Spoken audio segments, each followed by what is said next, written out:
What is up, guys? It's your boy Sports Runs on Diesel here, back at you with another episode. And today we are going to be talking about wide receivers here in fantasy football. I'm going to go over who should be your number one, who should be your number two wide receiver, and who is going to be down in the flex option. But let's get right into it. It's pretty obvious who I'm going to choose as my wide receiver ones. There may be a few that you guys might be like, okay, why is he in there? But check it out. I got Devontae Adams, obviously, DeAndre Hopkins, Michael Thomas, Julio Jones, OBJ, Tyreek Hill.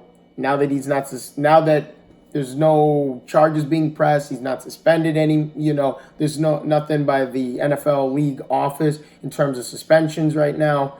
So Tyreek Hill is going to be in that wide receiver one status. Juju, Antonio Brown, Mike Evans, I put a question mark next to because it's all pending on Jameis Winston and the off-field antics. And can Jameis Winston stay consistent all season long? I believe last year he had 19 touchdowns, 14 picks. I mean, he's got to have more of 25 to 30 touchdowns, especially when you have a red zone threat like Mike Evans. You want to use him as much as possible. And now that Chris Godwin, I think Chris Godwin is going to be a breakout candidate this year. He's going to put up a top 20. He could be top 20 wide receiver in fantasy points this year. So he's got two great wide receivers, and I would love to see Jameis Winston take advantage of this. But like I said, Mike Evans is a question mark pending Jameis Winston and the consistency.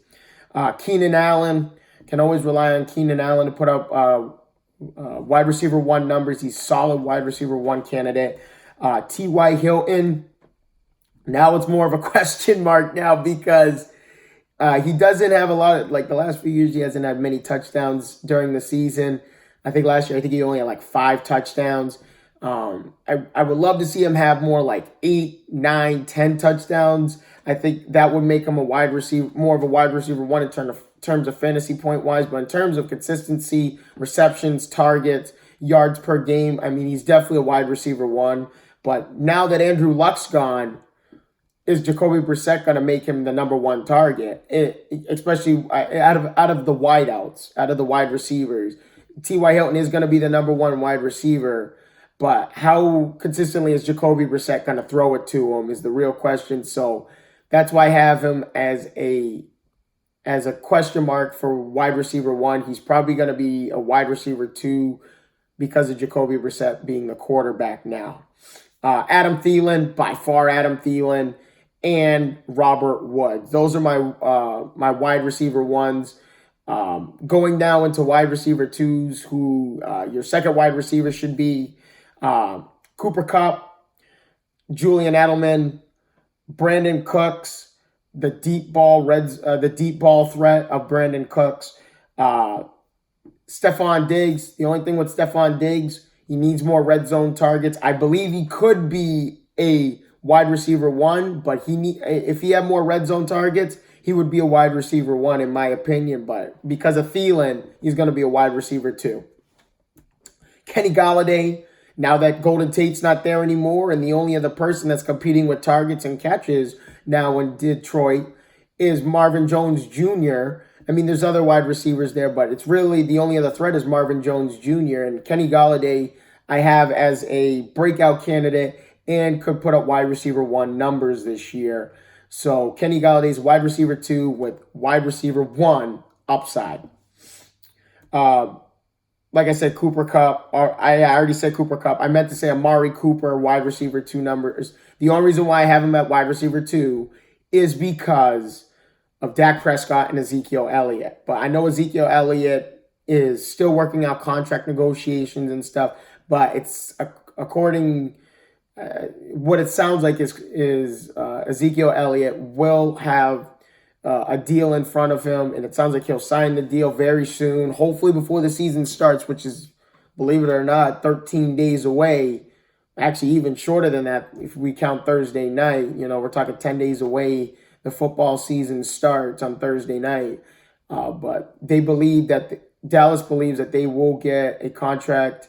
He will sign a new contract or sign an extension is what the word I'm looking for is. He'll sign an extension to stay with Dallas for more years, get paid more money, and all everyone will, clap their hands clean and one hand washes the other around here, and they'll be ready to go for week 1. So like I said, Amari Cooper is wide receiver 2 because of Ezekiel Elliott and Dak Prescott.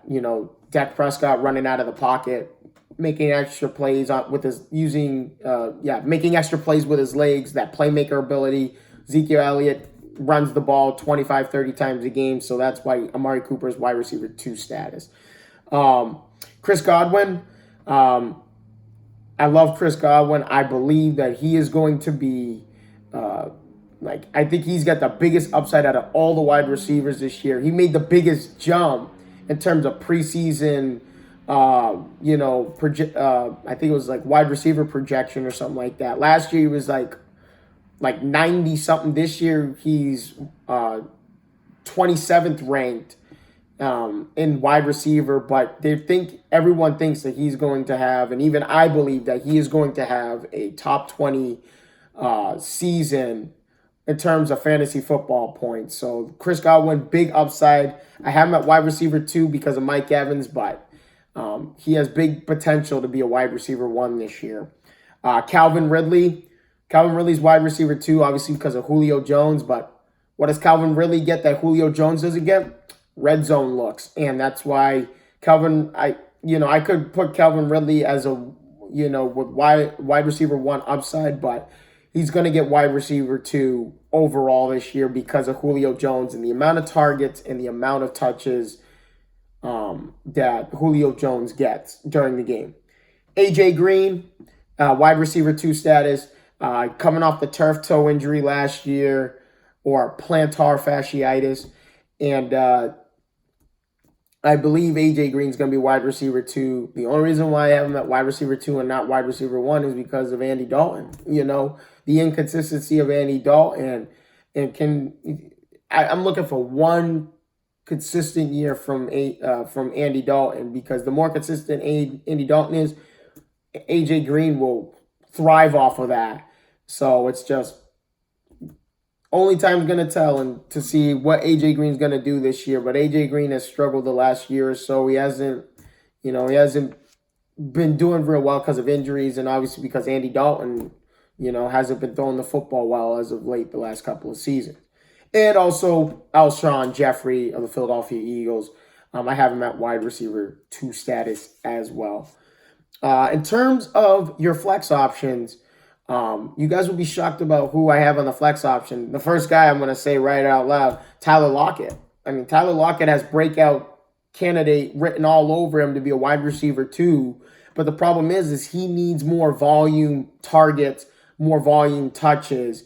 And because of the run-heavy offense in Seattle, that's the reason why I have him at the flex option right now. But I have him as a breakout candidate in a wide receiver 2 upside because he has the speed and he has the ability to, that playmaker ability like Tyreek Hill speed to be a wide receiver 2 and get the numbers of a wide receiver 2 this year. Mike Williams of the Chargers, breakout candidate as well. DJ Moore, also out of the Panthers, also a breakout candidate. Tyler Boyd out of Cincinnati. Sterling Shepard out of the Giants. Jarvis Landry. And Jarvis Landry, you have to keep an eye on Jarvis Landry only because with me, Jarvis Landry is behind Odell Beckham, and he's going to be under that shadow of Odell Beckham as long as Odell Beckham and Landry are together in Cleveland. Because we know OBJ is going to get more targets from Baker Mayfield than Jarvis Landry. And then you also have Nick Chubb, the running back. You have David Njoku out of the tight end spot. They have Baker Mayfield's got a wide range of targets to go to. So it's like Jarvis Landry is going to be that slot wide receiver, and I believe Jarvis Landry is going to be a flex option this year. But keep an eye out for him because he could have wide receiver 2 upside to him, pending the confidence of Baker Mayfield and Jarvis Landry because they've been together for a year already. So Emmanuel Sanders coming off that Achilles injury. I have him at the flex option right now. Christian Kirk, wide receiver out of the Arizona Cardinals there. I have him as a breakout candidate. I believe he could put up wide receiver 2 numbers this year, but pending how well Kyler Murray is going to be playing in Arizona, and hopefully, like the Oakland Raiders defense demolished them. I know it was only a preseason game, but the Oakland Raiders defenders were just like, yeah, Arizona's got that pretty boy offense, and the NFL's not about pretty boy offenses, and it's like Kyler Murray better adjust to the NFL real quick, because he's gonna be in for a rude awakening, and I believe his legs will do the talking in this game, and his arm will do the talking, and that's why I have Christian Kirk at a flex option with wide receiver 2 upside. James Washington out of Pittsburgh, I have him as a high risk, high reward kind of pick. I believe James Washington could put up big numbers this year now that Antonio Brown's gone, and he's going to be behind the touches and targets of Juju Smith-Schuster. So this is why I have James Washington as a flex option with upside to becoming a wide receiver 2. Also, Will Fuller, red zone threat for the Houston Texans. But can Will Fuller stay healthy is the real question. You know, I drafted Will Fuller a couple of years ago in some of the mid to late rounds. And, you know, he had 9 touchdowns in 5 games. And it's like, so it's like if you're someone who's looking for a red zone threat who can get all those touches, who can get all those targets in the red zone, it's going to be Will Fuller. But he's got to stay healthy, number one. That's the big thing. Also, I have him as a high risk, high reward kind of deal, because there's a lot of risk into him, and the only way he gets his fantasy numbers is through touchdowns. So I mean, he's had some 100-yard games in the past couple of seasons, but you know, the touchdowns is what makes up for those non-100-yard game, 10-catch game, games. So it's like. So that's the thing with Will Fuller. Also at the flex option, I have Larry Fitzgerald, the ageless wonder.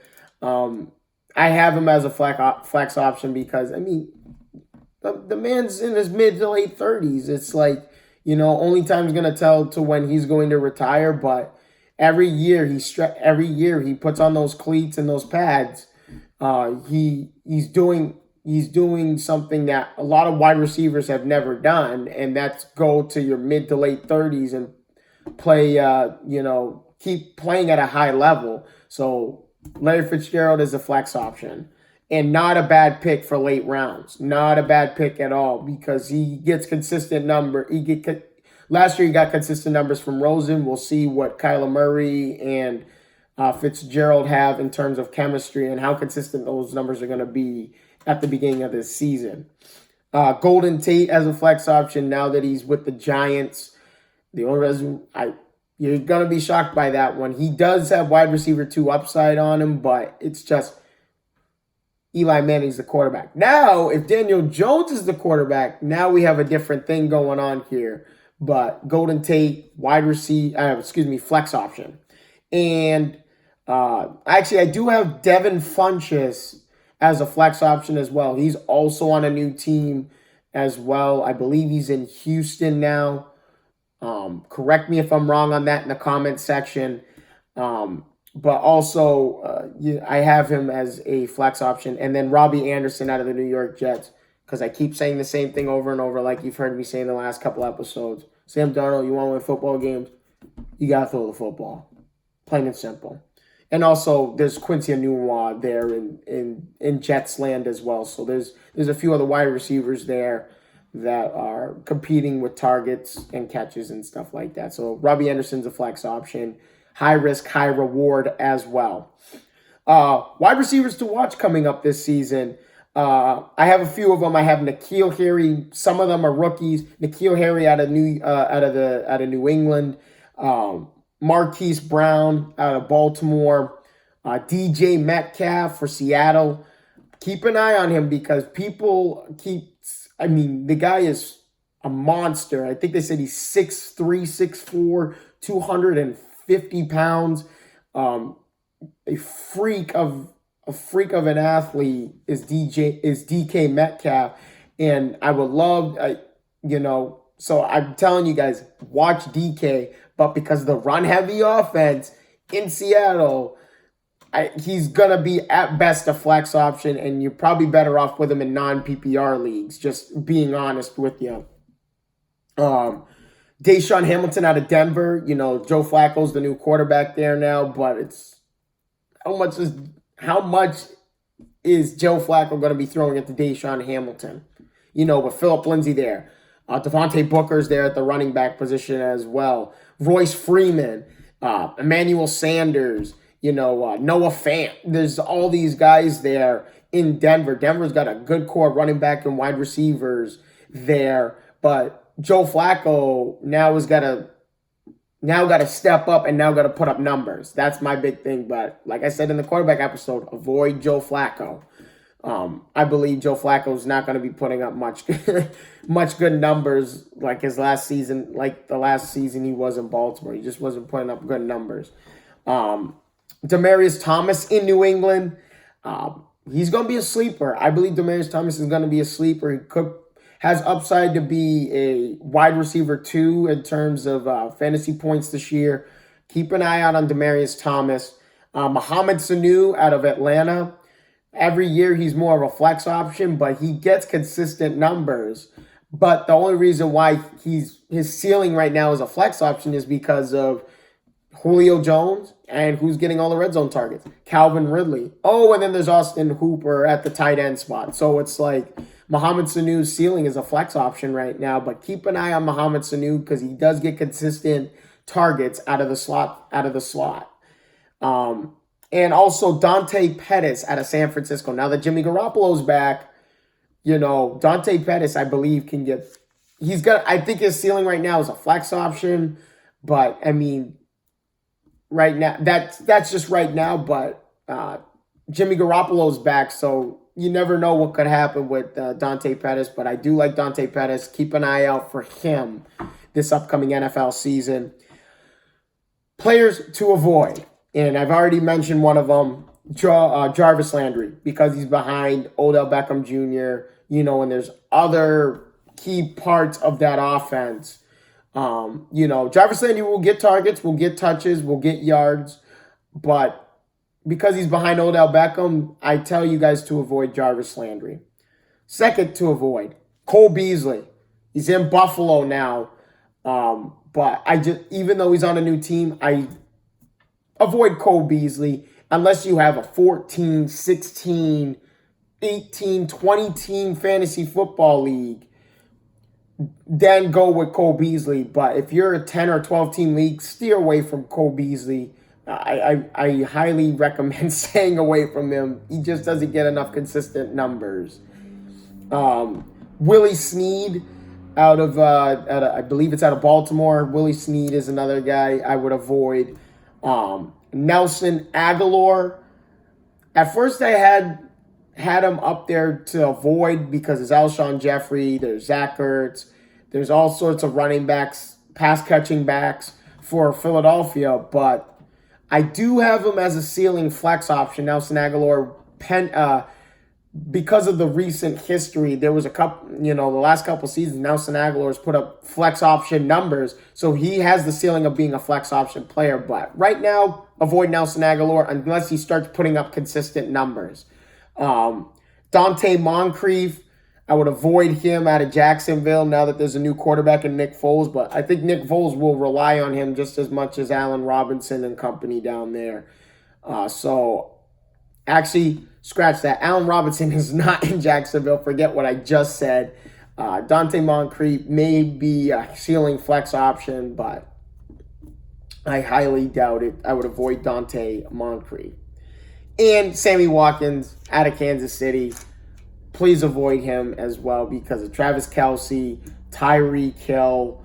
There's just, I think Tyreek Hill and Travis Kelce, they're going to get too many targets out of that. And then there's also Chris Connolly. There's all these other wide receivers there. But I would avoid Sammy Watkins. Like I just said, unless they put up consistent numbers and they're starting to trend upward in terms of fantasy point-wise, then go with them. But that is all I have for you today, guys. Please comment, subscribe, smash the like button. I want to thank you guys for your support. And, stay tuned for the next episode, which is coming right up very shortly here. We got another episode on the tight ends, part 5 of the series on tight ends. And just stay tuned for that. But have a great night, and I will talk to you.